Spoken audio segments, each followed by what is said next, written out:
Shalom Bapak Ibu Saudara, berjumpa kembali di dalam mimbar kecil. Tuhan senantiasa menyertai kita. Karunia, kita tidak asing dengan kata yang satu ini. Dan kebanyakan dari kita mengira bahwa karunia merupakan seperangkat keahlian tertentu yang diberikan oleh Allah bagi setiap orang. Misalnya kita berkata, wah dia bisa bernyanyi, atau wah dia bisa bermain musik, dia bisa melukis, memasak, mengajar, dan lain sebagainya. Banyak sekali. Tidak salah jika kita berpikir demikian, memang segala sesuatu yang kita sudah daftarkan tadi itu adalah karunia. Namun, yang menjadi keliru adalah saat kita berkata bahwa saya tidak memiliki karunia karena saya tidak seperti dia.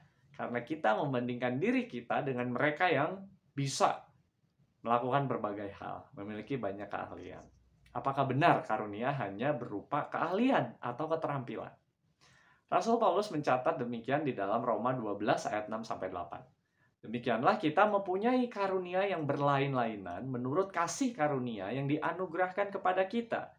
Jika karunia itu adalah untuk bernubuat, baiklah kita melakukannya sesuai dengan iman kita. Jika karunia untuk melayani, baiklah kita melayani. Jika karunia untuk mengajar, baiklah kita mengajar. Jika karunia untuk menasehati, baiklah kita menasehati. Siapa yang membagi-bagikan sesuatu, hendaklah ia melakukannya dengan hati yang ikhlas. Siapa yang memberi pimpinan, hendaklah ia melakukannya dengan rajin. Siapa yang menunjukkan kemurahan, hendaklah ia melakukannya dengan sukacita. Nah, Bapak Ibu Saudara yang dikasihi oleh Tuhan, Paulus setidaknya menyebutkan 7 tindakan yang ia sebut sebagai karunia, yaitu bernubuat, melayani, mengajar, menasehati, membagikan sesuatu, memberi pimpinan, dan menunjukkan kemurahan. Dan menariknya di bagian suratnya yang lain, Paulus juga menyebutkan, namun ia menyebutkan hal yang lain lagi saat membahas soal karunia. Itu artinya Paulus sendiri secara konsisten menyerukan satu ide, bahwa karunia itu sangat beragam. Sangat tidak bisa didaftarkan bahwa ini saja loh yang disebut karunia. Dan menariknya karunia bukan hanya soal kemampuan atau keahlian, tapi juga kemauan untuk berbagi dan menunjukkan kemurahan misalnya. Itu pun karunia.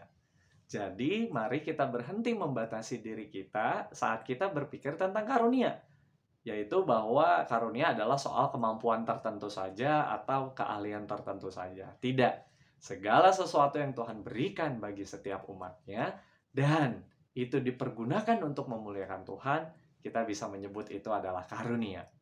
Jadi saat kita bisa berdoa, itu karunia. Saat kita bisa berbagi dengan orang lain, itu pun karunia. Saat kita bercerita tentang pengalaman iman kita untuk menguatkan sesama kita, itu pun karunia dari Tuhan. Dan panggilan kita adalah mari menggunakannya dengan sukacita, dengan baik, untuk memuliakan Allah Sang Pemberi Karunia bagi setiap kita. Selamat menggunakan karuniamu. Tuhan memberkati. Mari berdoa. Bapa di sorga, kami bersyukur untuk karunia yang baik. Bahkan hidup kami adalah karunia dari Tuhan. Biarlah kami mengelolanya dengan baik, menggunakannya seturut dengan kehendak-Mu untuk membawa kebaikan dan untuk memuliakan nama-Mu. Di dalam Kristus, Tuhan kami berdoa. Amin.